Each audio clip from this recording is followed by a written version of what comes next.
우리 하나님 말씀 보겠습니다. 하나님 말씀은 창세기 16장 1절로 4절까지의 말씀입니다. 창세기 16장 1절로 4절까지의 말씀을 우리 교독하겠습니다. 우리 다 자리에서 일어나서 우리 하나님 말씀을 봉독하겠습니다.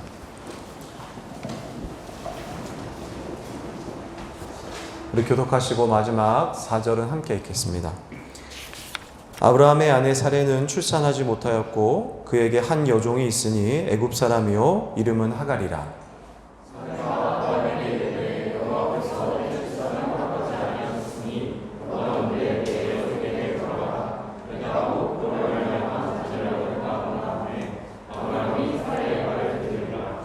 아브라함의 아내 사레가 그 여종 애굽 사람 하갈을 데려다가 그 남편 아브라함에게 첩으로 준 때는 아브라함이 가나안 땅에 거주한 지 10년 후였더라.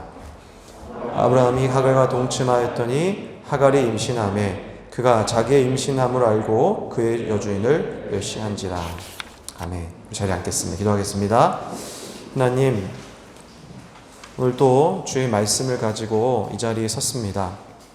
하나님, 주의 종을 통해서 전해지는 말씀을 통해 하나님의 마음과 하나님의 생각과 우리 하나님의 뜻을 또 헤아릴 수 있도록 하나님 주님 인도하여 주시옵소서.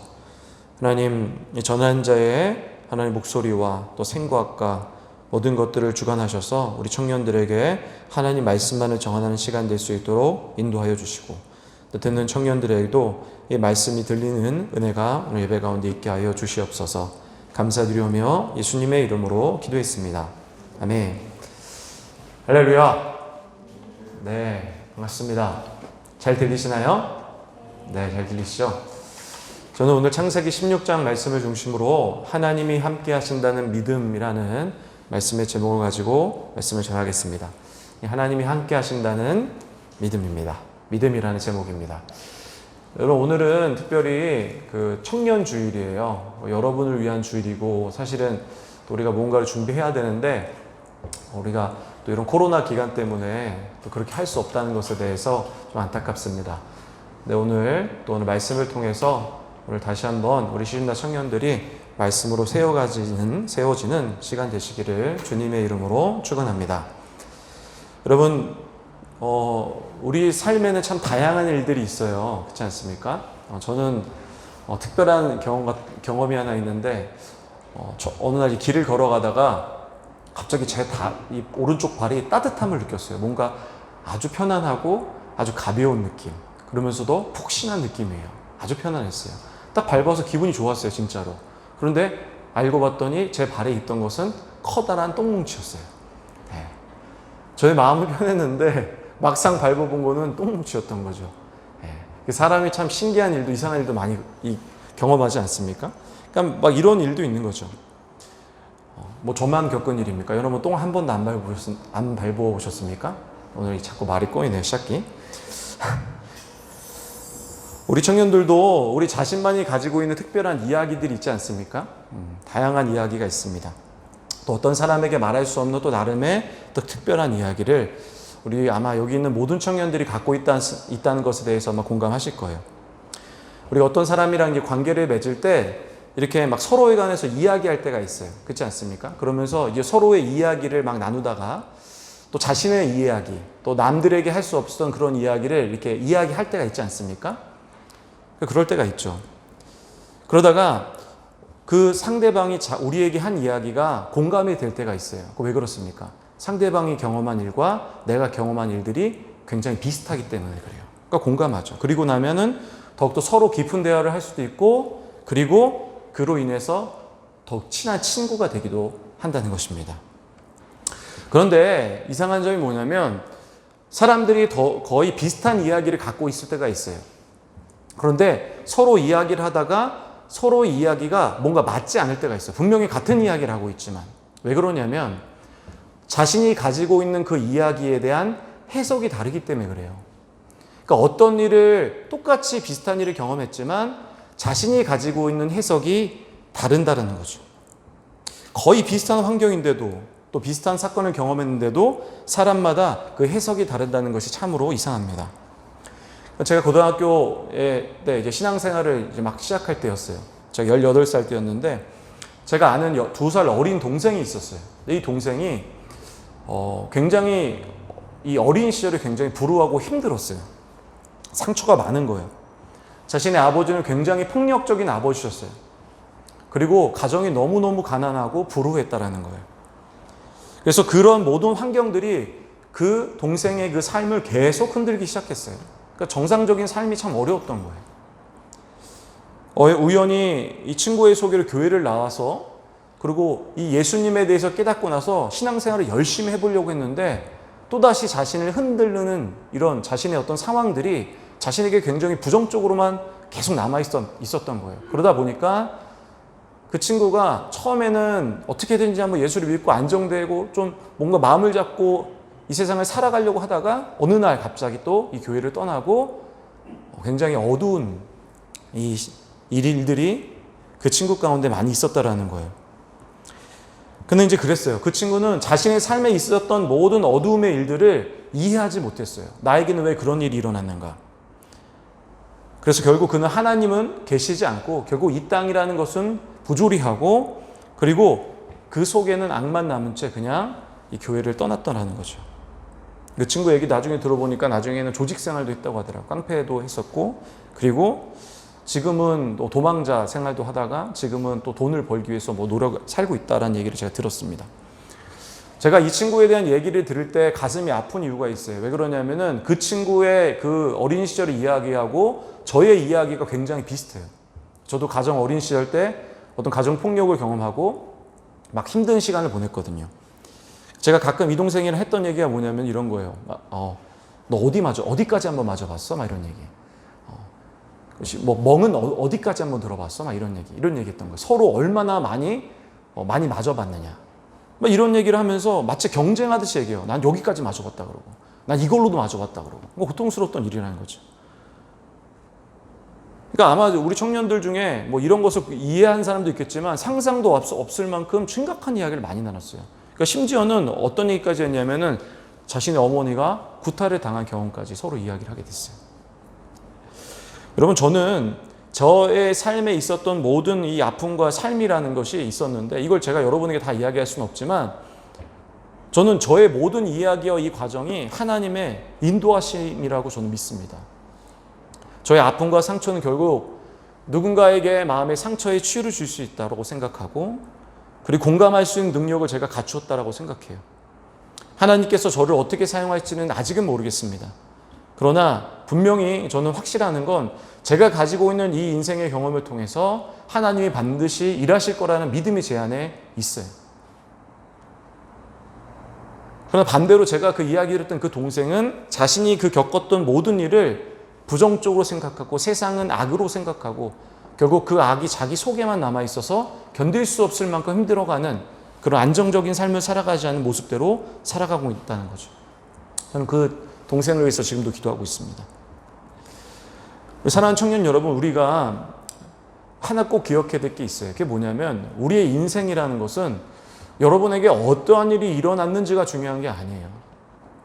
여러분이 남들보다 더욱더 고통스럽고 힘든 일을 겪었다고 해서 여러분의 인생의 방향이 결정되는 게 아니라는 거예요. 여러분의 삶의 어떤 방향은 어떻게 결정이 되냐면 여러분이 일어난 모든 일을 여러분이 어떻게 해석하느냐가 중요하다는 거예요. 여러분에게 일어났던 일, 지금 일어나고 있는 일, 그리고 일어날 일들을 여러분이 어떻게 해석하냐에 따라서 여러분이 살아가는 인생의 방향은 전혀 다른 인생의 방향대로 살아갈 수밖에 없다라는 거예요. 만약에 여러분의 인생에 일어난 일들을 여러분이 생각하고 있는 어떤 자의적인 해석으로 살아간다면 여러분의 삶과 신앙에 언젠가는 큰 위기를 불러오게 될 거라는 거예요. 저는 오늘 그 일에 대해서 여러분에게 말씀을 드리고 싶습니다. 오늘 본문에 나타난 이 사라라는 이 여인에 대해서, 아브라함의 아내였던 사라라는 여인에 대해서 한번 이야기를 해보고 싶어요. 여러분, 오늘 본문에 나오는 이 주인공인 사라는 여성으로서 겪을 가장 고통스러운 일을 겪었다라고 오늘 본문은 기록을 합니다. 16장 1절을 같이 한번 읽어보겠습니다. 함께 읽겠습니다. 아브라함의 아내 사레는 출산하지 못하였고 그에게 한 여종이 있으니 애굽 사람이요 이름은 하갈이. 여러분, 사라는 아이를 못 가졌어요. 하나님 부름 받을 때가 75세인데 지금의 나이가 몇 살이면 85세예요.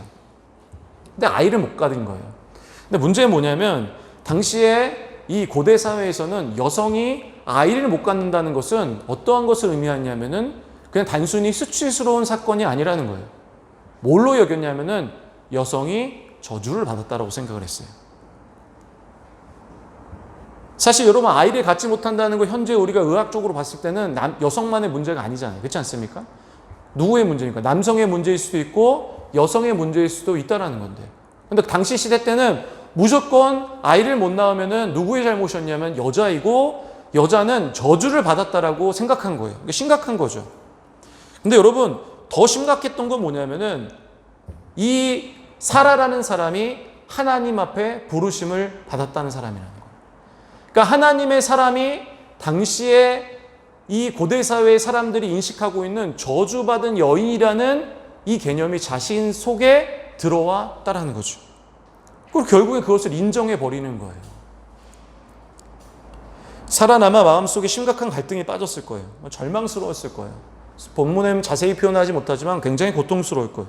그래서 결국에는 이 자신 스스로가 나는 저주받은 여인이고 아이를 낳을 수 없는 여인이라고 결정을 해버리는 거예요.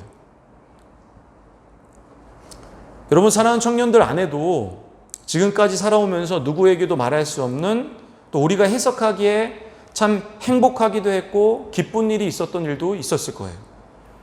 근데 그러나 반대로 우리 인생에 슬프고 또 어둡고 고통스러운 일들이 여러분 가운데 있었던 일도 있었을 거예요. 그러니까 여러분들과는 어떤 이야기가 있으세요? 혹시 여러분 중에 하나님을 믿음에도 불구하고 왜 내 삶에, 내 과거에 또 현재에 왜 이러한 이야기가 있었는가에 대해서 고민하고 고통스러운 청년이 있습니까? 혹시 그래서 여러분 하나님이 살아계시다고 하시는데 그 하나님을 원망해 보신 적 있습니까? 여러분 오늘 본문에 나오는 이 사라라는 여인이 똑같은 상황에 처한 거예요. 하나님 왜 내 상황에는 하나님 백성임에도 불구하고 내 상황에 이런 일이 일어날 수밖에 없습니까? 라고 이야기하는 거죠. 여러분 제가 또 하나 묻고 싶은 게 있어요. 여러분들은 그러면 여러분에게 어떤 일이 있는지 모르지만 여러분의 이뤘던 모든 일들을 여러분은 어떻게 해석을 하고 있냐는 거예요. 여러분 이게 너무너무 중요해요. 여러분이 어떻게 여러분의 있었던 일을 해석함에 따라서 여러분의 삶의 방향은 점점점 그 방향대로 살아갈 것이기 때문이라는 거죠. 전부라고 할 수는 없지만 일반적으로 자신의 삶을 부정적으로 해석하는 사람들은 결국 부정적인 삶대로 살아가게 됩니다. 겉으로는 괜찮아 보일 수도 있어요. 그리고 반대로 자신의 삶을 부정적이지 않고 긍정적으로 해석한 사람들은 또 긍정적인 삶을 또 살아가게 된다는 거예요. 여러분 제가 3절을 읽으면서 느낀 점이 있어요. 그게 뭐냐면 하나님이 우리가 이 땅에서 또 어둠과 고통의 이 삶을 겪었을 때 너희가 그렇게 생각할 수밖에 없겠구나 라는 이해의 말씀이 3절이었어요. 우리 3절 한번 다시 한번 읽어보겠습니다. 함께 읽겠습니다. 아브라함의 아내 사레가 그 여종 애굽 사람 하갈을 데려다가 그 남편 아브라함에게 첩으로 준 때는 아브라함이 가나안 땅에 거주한 지 10년 후였더라. 1절, 2절에서는 결국에는 이 사라가 자신이 이 저주받은 여인이라고 생각하고 아이를 하갈을 통해서 낳는다는 얘기가 있고 나서 3절에 보면은 이렇게 사라가 결정할 수밖에 없었던 이유를 설명해요. 사실 여러분 이 표현이 필요 없어요. 근데 왜 그러냐고 하냐면 하나님이 이 사라를 부른 지 그리고 아브라함을 부른 지 10년이 됐어요. 근데 그때 부를 때 창세기 12장 1절과 2절에 보면 하나님이 내가 너에게 자녀를 많이 주겠다라고 이야기를 했어요. 그런데 실제로 그 일이 이루어지지가 않은 거예요. 아무 일도 일어나지 않았어요. 그리고 나서 3절을 얘기하는 거예요. 이 3절은 굳이 이 문맥상 필요 없어요. 이 내용이 전개돼도 큰 문제가 없지만 이 이야기를 넘으로써 마치 이 저자가 또 하나님께서 이렇게 고통스럽고 힘들게 생각하는 그리고 이렇게 결정할 수밖에 없는 사라의 마음을 충분히 공감하고 계시는 듯한 그런 마음을 주고 있다는 거예요. 그러니까 우리들도 우리 안에 좋지 않은 기억들이 있는데 하나님이 여러분들이 부정적으로 살아가고 여러분들이 삐뚤어진 삶을 살아가려고 하는 것도 하나님 사실은 이해하신다는 거예요. 그러나 문제는 뭐냐면 옳다고 여러분이 그럴 수 있다고 생각은 하지만 분명히 하나님 우리를 이해시키고 우리의 생각, 우리의 잘못된 해석을 바꾸고 하기를 원하신다라는 거예요. 결국 사라는 이제 자신을 저주받은 여인으로 정의하고 어떤 다른 행동을 취하게 됩니다. 16장 2절에 보니까 우리 함께 읽겠습니다. 사레가 아브라함에게 이르되 여호와께서 내 출산을 허락하지 아니하셨으니 원하건대 내 여종에게 들어가라. 내가 혹 그로 말미암아 자녀를 얻을까 하노라 하매 아브라함이 사레의 말을 들으니라. 그러니까 사라는 이제 자신이 하나님께서 출산을 허락하지 않았다라고. 결국 이거는 무엇을 의미하냐면은 나는 이 땅에 저주받은 사람이라고 정의를 해버리는 거예요. 그리고 나서 그녀가 한 선택은 뭐냐면 애굽 사람이었던 이 하갈이라는 자신의 몸종을 아브라함을 통해서 후계를 잇게 만들어요. 이 구약성서 학자들은 이 하갈이라는 여인을 아마도 이 아브라함이 애굽에 내려갔을 때 이 애굽 왕이 이 선물로 주었던 아마 종이었을 것이라고 얘기해요. 여러분, 애굽이라는 것은 어디를 상징한다고 얘기해드렸죠? 세상이에요. 그런데 세상을 상징하는 이 여인을 바로 하나님의 믿음의 계보에 서야 할 그 자녀의 상속자로 세운다는 것은 사실 아브라함도 사라도 받아들일 수 없었어요. 그러나 문제는 사라는 그런 선택을 했다라는 거예요. 우리가 이 사라의 행동 중에 집중적으로 보아야 될 게 뭐냐면은 자신의 상황을 부정적으로 여기자마자 그녀가 했던 선택이 뭐냐면은 무언가 다른 행동을 취했다라는 거예요. 내 인생은 부정되고 내 인생은 정말 안 돼. 내 인생은 저주받은 인생이야. 내 인생의 겉은 고통은 다 그렇게 말도 안 되는 일이야라고 부정적으로 해석하고 나서 이 사라가 했던 일이 뭐냐면 뭔가 세상적인 방법을 선택했다라는 거예요. 분명히 하지 말아야 할 행동이라고 인식했음에도 불구하고 그렇게 선택을 했다라는 거예요. 여러분, 우리가 만약에 우리 인생에 어두움의 일이 있을 때 우리가 만약에 선택을 해요. 우리가 만약에 그렇게 인정을 해요. 그리고 나서 우리가 선택하는 게 뭐냐면은 세상적인 방법이에요. 오늘 사라처럼 똑같아요. 여러분의 인생을 부정적으로 해석하고 나는 안 되는 사람이라고 인정해버리고 나면은 뭔가 다른 방법을 선택한다는 거예요. 여러분, 세상 사람들이 그렇게 선택한다는 게 아니라 여러분은 예수 믿는 사람들이 그렇게 선택한다는 거예요. 심지어 여러분, 코로나의 위험에도 불구하고 이 자리에 나와서 시집나에서 예배드리는 여러분들도 마찬가지예요. 똑같아요. 여러분의 상황의 해석이 잘못되면은 여러분들은 어떻게 결정을 하냐면 뭔가 다른 세상적인 방법을 선택하려고 하죠. 예수를 잘 믿고 한다고 하더라도 오늘 자신에게 일어난 혹은 과거에 있었던 일들이 옳게 해석되지 않으면은 세상으로 가는 거예요. 근데 여러분, 이건 선택은 즉각적 선택이 아니에요. 점차적으로요. 사실 여러분들 중에 그렇게 지금 선택해 가고 있는 사람이 있을 수도 있어요. 점차적으로 세상의 방향으로 가는 거죠. 어떤 사람들은요, 자신의 신앙을 다 잃어버려요. 결국 세상 사람 똑같이 살아가는 거예요. 그러다가 술을 벗삼아 살아가기도 하고 그리고 돈이라는 것에 자신의 인생을 모두 걸기도 하는 거죠. 그리고 어떤 사람들은 이성이라는 존재에 매달리기도 한다라는 거예요. 오늘 본문에서 사라가 했던 선택과 같이 하나님이 아닌 세상의 방법을 선택하고 그리고 결국에 그것을 오늘 본문에 보니까 정당화해요. 나는 아이를 낳을 수 없는 여인이기 때문이라는 거죠. 여러분, 결국 세상적 일을 선택하는 이 사라의 인생의 결과는 뭡니까? 16장 4절에 보니까 아브라함이 하갈과 동침하였더니 하갈이 임신함에 그가 자기 임신함을 알고 그의 주인을 멸시했다는 거예요. 여주인을 멸시했다는 거예요. 결국에는 자신의 인생을 뭔가 극복해 보려고 새로운 선택을 했는데 이 선택은 오히려 자신에게 도구로 돌아가는 거죠. 멸시를 당하는 거죠. 주인으로서 종에게 수출을 당한다는 것은 굉장히 큰 일이라고 하는 거죠. 여러분, 우리 삶에 대한 잘못된 해석은 결국 우리가 선택할 수 없는 또 받아들일 수 없는 일들에 빠질 수밖에 없게 된다는 거예요. 이거는 영적으로 무엇을 의미하냐면은 우리가 계속적으로 목마름의 상태로 지속될 수밖에 없다라는 거예요. 여러분이 오늘 말씀을 들으면서 이제 제가 말씀을 들으면서 또 전하는 것을 여러분 들으면서 또 마음에 결정해야 될 것은 뭐냐면 여러분의 있었던 모든 사건들을 어떻게 내가 해석할 거냐를 결정해야 돼요. 내가 부정적으로 선택한다고 한다면 여러분들은 결국 계속 부정적으로 살아갈 것이고 여러분의 인생이 이 상황의 모든 방향을 다른 식으로 결정한다면 여러분 다른 삶을 살아가게 될 거예요.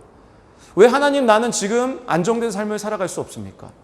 하나님 저는 왜 지금도 다른 사람들은 이렇게 살아가는데 나는 왜 이렇게 살아갈 수밖에 없습니까? 하나님, 나는 왜 과거에 그런 경험을 할 수밖에 없었습니까? 라고 이렇게 계속 묻기만 한다면 여러분의 삶은 점점점 꼬여간다는 거예요. 오늘 여러분 그래서 꼭 기억해야 돼요. 오늘 말씀을 들으면서 오늘 여러분 결정해야 될 것. 이제 제가 본격적으로 본론 얘기할 건데 이것을 통해서 여러분들은 내가 나의 인생을 어떻게 결정하고 어떻게 해석할 거냐에 대해서 여러분 오늘 결정을 해야 된다는 거예요. 여러분 오늘 사사시대 인물 중에서 큰 용사로 받고 평가받고 있는 사람 중에 입다라는 사람이 있어요. 그러니까 입다라는 사람은 매우 상처가 많은 사람이었어요. 입다의 아버지가 길르앗이라는 사람인데 길르앗이 이 개역개정에는 보면 그냥 첩이라고 표현하는데 원어는 뭐냐면은 몸을 파는 사람이에요. 그러니까 길르앗이 몸을 파는 여인과 함께 낳은 자식이 누구냐면은 바로 입다라는 사람이에요. 근데 이 입다가 나중에 성장하고 나서 그 집에서 쫓겨나게 돼요. 이유는 뭐냐면은 자신의 같은 형제들이 너는 몸을 파는 여인으로부터 낳은 자식이기 때문에 길르앗 자신의 아버지로부터 재산을 너에게 줄 수 없다라는 거. 결국에는 쫓겨나요. 아마도 쫓겨났다라는 건 자신의 아버지인 길르앗도 잡지 않았다는 거죠. 그러니까 그 안에는 분노와 악이 가득 찼어요. 그리고 나서 요단강 동편 쪽에 한 20km 떨어진 곳에 도비라는 땅으로 가요. 그래서 도비라는 땅으로 가서 그곳에서 이제 살아가기 시작해요. 근데 여러분 제가 이야기 드렸듯이 입다라는 사람은 큰 용사예요. 그래서 사람들이 큰 용사라는 건 뭔가 전쟁에 뛰어나거나 뭔가 뛰어난 사람을 의미하지 않겠습니까? 그래서 그 입다가 있던 이 노비라는 땅에 가서 많은 사람들이 그곳에 몰려가기 시작을 해요. 어떤 사람이 몰리냐면은 입다와 비슷한 사람들, 이스라엘 사회에서 상처받고 슬퍼하던 이런 사람들이 같이 몰려들기 시작해요. 그래서 어느 날 암몬 자손이 이스라엘에 쳐들어와요. 그런데 이 문제를 해결하기 위해서 당시 쳐들어왔던 이 길르앗이라는 땅에 길르앗 장로들이 이 문제를 해결하려고 여러 지파들에게 이 군사를 요청하는데 아무도 도와주질 않아요. 그래서 선택한 게 뭐냐면은 그러면 큰 용사, 전쟁에 능했던 우리 길르앗에 원래 살아갔던 그 사람인 입다를 불러서 이 전쟁을 일으키자. 다시 우리가 한번 이겨보자. 이렇게 얘기를 하는 거예요. 그리고 나서 이 장로들은 찾아가요. 그런데 이 길르앗 장로들이 입다를 만나서 입다에게 이 전쟁을 권면하지만 그 안에 분노와 상처가 있었던 입다는 이 사실을 받아들일 수 없었던 거예요. 그리고 나서 오히려 뭐라고 이야기하냐면 자신의 상처와 아픔을 그들에게 토로해요. 사사기 11장 7절에 보니까 입다가 길르앗 장로들에게 이르되 너희가 전에 나를 미워하여서 내 아버지 집에서 쫓아내지 아니하였느냐. 이제 너희가 환난을 당하였다고 어찌하여 내게 왔느냐 하니라. 그리고 자신의 과거를 토로하고 상처를 토로하고 거절해버려요. 그리고 계속 설득을 하는 거예요. 여러분 생각해 보세요. 입다가 마음속에 어떻겠어요? 우리가 이런 일을 겪어하지 않았기 때문에 그렇지만 여러분 그의 속엔 분노와 그 마음속에 얼마나 억울함이 있었겠어요. 자신이 선택한 게 아니잖아요. 나의 어머니가 몸을 파는 여인이라는 거 자기가 결정했습니까? 아니에요. 그렇게 하지 않았어요. 그럼에도 불구하고 자신은 그런 운명을 받아들일 수밖에 없고 부모와 함께 살아갈 수 없는 그런 운명을 그는 어쩔 수 없이 결정할 수밖에 없었다는 거예요. 근데 그러나 그의 마음에 어떤 분노와 상처임에도 불구하고 결국 그는 그것을 극복해요. 그리고 나서 암몬과의 전쟁에 맨 앞에 나가서 전쟁을 치르게 되는 거죠. 오히려 마음속에는 아마 자신의 그 형제들이 전쟁에 이 휩싸여서 죽기를 바라진 않았을까요? 그렇지 않겠습니까? 거꾸로 이 자신이 살아가던 모든 땅이 피폐해지기를 바라지 않았을 거라는 생각은 안 해보세요? 충분히 입다는 그럴 수 있어요. 그런 상황이었다라는 거예요. 그런데 입다는 그런 선택을 하지 않는 거예요. 11절에 보니까 사사기 11장 11절에 보니까 입다가 길르앗 장로들과 함께 가니 백성이 그를 자기들의 머리와 장관을 삼은지라. 입다가 미스바에서 자기의 말을 다 여호와 앞에 아뢰니라. 여러분 그 안에 있는 모든 상처와 모든 아픔들을 다 하나님 앞에 토로하고 기도한 거예요. 그리고 나서 자신의 어떤 모든 부정적인 이런 일들을 부정적인 것을 해석하지 않고 긍정적으로 자신의 해석을 하는 모습을 보이는 거죠. 만약에 자신 인생에 대한 그 해석이 부정적이었다면 아마 그의 삶이 아마 파탄됐을 거예요. 그러나 그 과정을 받아들이고 하나님 말씀하신 그곳에 서 있다는 거죠.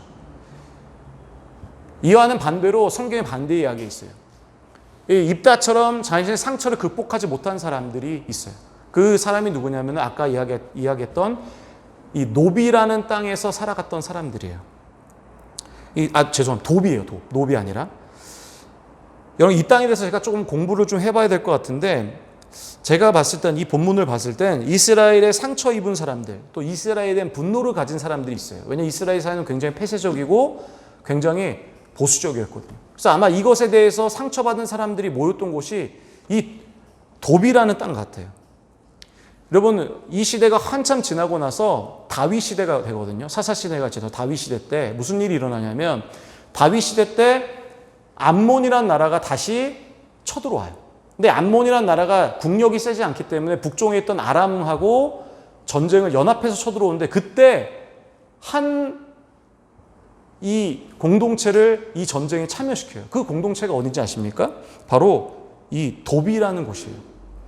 사무엘하 16장 6절에 보면은 암몬 자손들이 전쟁을 치르려고 하다 보니까 맨 마지막에 보시면 뭐라고 표현합니까? 12,000명을 고용했는데 그 사람이 누굽니까? 돕이라는 사람이에요.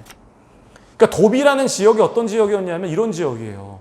바로 이스라엘 사람이 이스라엘 지역이지만 이스라엘 상처 입어서 살았던 사람들, 이 지역이 돕이라는 거예요. 이 사람들이 거꾸로 자신이 겪었던 그런 상처 아픔을 분노로 표현하면서 오히려 이스라엘의 어려운 상황이 되었을 때 칼을 들고 그들을 죽이려고 찾아온다는 거죠.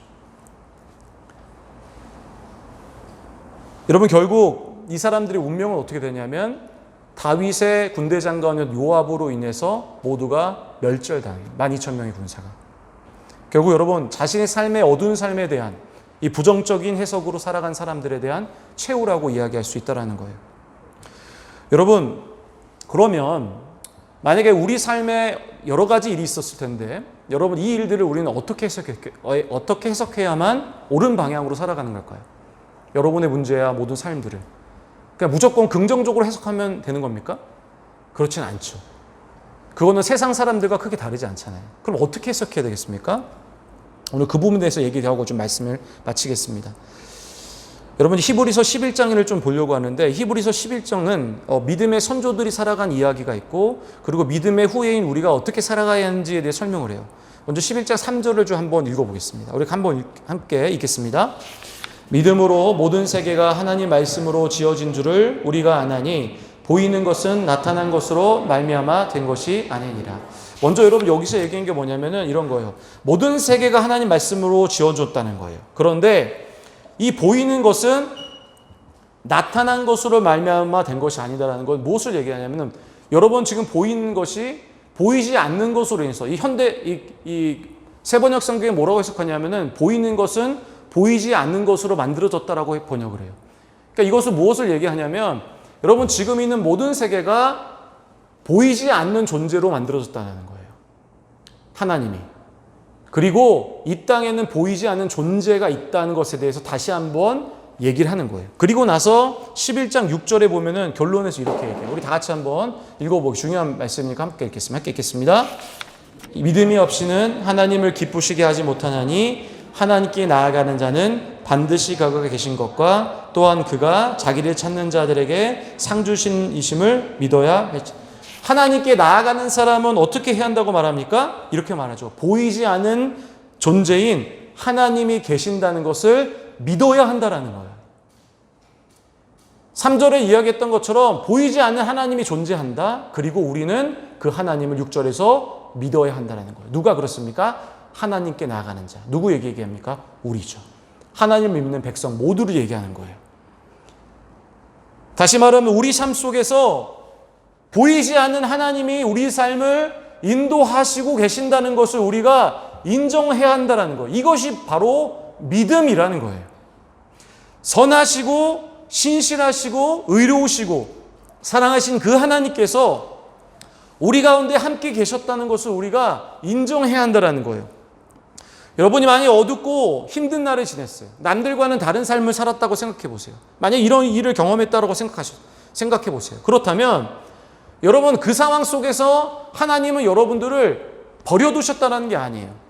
오히려 하나님은 그 상황 속에서 여러분 가운데 이미 함께 계시고 계셨다는 거고, 그리고 여러분 그 일을 통해서 하나님은 여러분의 삶을 어떤 하나님의 선하신 계획으로 이끌어 가시겠다라는 그 계획이 여러분 가운데 있다는 것을 믿어야 한다는 거예요. 그러니까 여러분의 삶의 해석을 무조건 긍정적 해석을 하라는 게 아니에요. 그게 아니라 하나님의 거룩하신 성품으로 하나님이 여러분의 삶 가운데 인도하셨고 함께 하셨고 인도하셨다라는 것을 우리가 분명하게 믿어야 한다라는 거예요. 시편 23편의 고백을 여러분 기억하시잖아요. 그죠? 여호와는 나의 목자시니 내게 부족함이 없으리로다. 그가 나를 푸른 풀밭에 누이시며 쉴만한 물가로 인도하시는도다. 내 영혼을 소생시키시고 자기 이름을 위하여 의의 길로 인도하시는도다. 내가 사망의 음침한 골짜기로 다닐지라도 해를 두려워하지 않을 것은 주께서 나와 함께 하심이라. 주의 지팡이와 막대기가 나를 안위하시나이다. 주께서 내 원수의 목전에서 내게 상을 차려주시고 기름을 내 머리에 부으셨으니 내 잔이 넘치나이다. 내 평생의 선하심과 인자하심이 반드시 나를 따르리니 내가 여호와의 집에 영원히 살리로다. 여러분, 다윗이 살아간 삶이 결코 평탄한 삶이 아니었어요. 그럼에도 불구하고 그는 하나님께서 자신과 함께 하시고 그가 자신의 가장 좋은 길로 인도하셨다는 사실을 그가 분명히 믿고 있었다는 거예요. 여러분, 이것을 우리가 인정해야 되는 거예요. 하나님이 내 삶에 계셨다. 인도하셨다. 그렇기 때문에 우리의 삶은 어떤 상황이 있을지라도 내 삶은 의미가 있다라고 여러분은 인정을 해야 된다는 거예요. 이게 여러분의 삶의 해석이 돼야 된다는 거예요. 사랑하는 청년 여러분, 여러분이 삶이 어떤 특별한 삶을 살았는지 어떤 삶을 살았는지 제가 다 알 수는 없어요. 그러나 여러분, 우리 삶을 완벽하심으로 계획하신 또 함께 하신 그 하나님을 여러분들은 믿어야 돼요. 그리고 우리는 시편 119편과 119편 137절에서 이야기하듯이 이렇게 고백할 수 있어야 돼요. 우리 삶을 보면서. 다른 걸 얘기하는 게 아니에요. 세상을 보면서 얘기하는 것이 아니라 우리 삶을 보면서 하나님을 이렇게 이해할 수 있어야 돼요. 여호와여, 주는 의로우십니다. 주의 판단은 옳으니이다라고 이야기할 수 있어야 돼요. 여러분의 삶을 이렇게 해석할 수 있어야 돼요. 이게 믿음이에요. 내 삶은 합당하다. 하나님은 나를 완벽하게 인도하셨다. 나의 삶은 결코 무의미하지 않다. 라는 이러한 삶의 인정이 여러분 삶 가운데 있을 때 이것이 진정한 하나님 사람으로서의 삶이라는 거예요. 이제 말씀을 정리하겠습니다. 여러분, 감사하게도 오늘 본문의 주인공인 사라는요, 자신의 인생을 저주받은 여인으로 정리하지 않습니다. 여러분 잘 아시는 이야기지만 히브리서 11장 11절로 다 같이 한번 읽어보겠습니다. 읽겠습니다. 믿음으로 사라 자신도 나이가 많아 단산하였으나 잉태할 수 있는 힘을 얻었으니 이는 약속하신 이를 미쁘신 줄 알았습니다. 여러분, 그녀의 믿음도 흔들렸었어요. 여러분이랑 똑같아요. 내 삶은 왜 이랬지? 나는 저주받은 사람인가? 이렇게 해석했었어요. 그러나 그녀의 믿음이 흔들렸지만 결국 그녀는 믿음으로 다시 일어났어요. 자신의 그 삶에 대한 해석이 달라졌어요. 하나님을 어떤 하나님으로 믿었냐면은 미쁘신 하나님으로 믿었다는 거예요. 이건 하나님의 신뢰할 만한 하나님, 우리가 믿음직한 하나님, 이 하나님 표현한 표현이에요. 그러니까 여러분들도 그렇게 믿어야 돼요. 하나님은 내 삶을 이렇게 인도하셨군요. 하나님은 그런 존재로서 나를 함께 하셨군요. 이런 삶을 여러분들이 믿어야 한다는 거예요. 사랑하는 청년 모두도 어떤 상황이 우리에게 있을지라도 그리고 있게 될지라도 하나님이 여러분과 함께 계시고 인도하신다는 이 사실을 가지시고 결코 여러분에게 이루어질 모든 일들을 부정적으로 해석하는 것이 아니라 하나님 백성으로서의 해석, 바로 하나님이 나와 함께 계신다는 그 믿음, 이 믿음으로 말미암아 여러분의 삶이 하나님의 백성의 길로 살아가는 이 삶이 되시기를 주님의 이름으로 축원합니다. 우리 다 같이 한번 기도하겠습니다. 여러분 어떤 삶을 사셨어요? 혹시 지금 여러분이 어떤 삶을 살아가고 계세요? 혹시 이 삶을 통해서 여러분들이 이 해석이 어떠세요? 하나님, 나는 안 되는 사람인가? 나는 뭔가 문제가 있는 사람인가? 왜 쟤는 저렇게 사는데 나는 왜 이렇게밖에 못 살았을까? 이런 것 때문에 혹시 힘들고 고통스러운 적 없으세요? 여러분 오늘 결정하셔야 돼요. 하나님, 제가 제 삶을 그렇게 해석하지 않겠습니다. 하나님, 오늘 말씀과 같이 우리가 이제 우리의 삶을 하나님이 우리와 함께 계셨다는 그 믿음으로 살아가겠습니다. 하나님, 이렇게 결정하고 우리 삶의 방향이 바뀌어갈 수 있도록 하나님 우리 삶을 축복하여 주시옵소서. 우리 다 같이 통성으로 오늘 말씀 들으신 거 우리 다 같이 기억하시면서 우리 통성으로 한번 기도하겠습니다. 하나님, 우리 삶에는 다양한 이야기가 있습니다. 남들과 다른 이야기가 있습니다. 하나님, 근데 이 해석을 하나님 혹시 제가 부정적으로 하잖아요. 그리스도인으로서 하나님 아버지, 나는 굉장히 부정적이고 나는 어두운 삶을 살았고 난 그런 존재인가라는 생각을 할 때가 있었습니다. 하나님, 우리 청년들이 결정하고 기도하는 것은 하나님, 우리가 그리스도인으로서 하나님, 저희가 그렇게 해석하지 않기를 바랍니다. 하나님 아버지, 우리가 그렇게 해석하지 않고 우리 삶이 하나님이 인도하셨고 하나님이 함께 계셨고 우리의 삶의 완벽한 계획으로 하나님은 내 삶에 의로우신 하나님이십니다. 당신이 옳으십니다라고 고백할 수 있는 우리 사랑하는 청년들이 될 수 있도록 인도하여 주시옵소서. 우리 청년들의 삶을 인도하여 주시기를 원합니다. 하나님 아버지, 우리가 하나님의 은혜와 하나님의 말씀으로 우리 인생을 해석하기를 원합니다. 주님, 인도하여 주시옵소서. 하나님, 고맙습니다.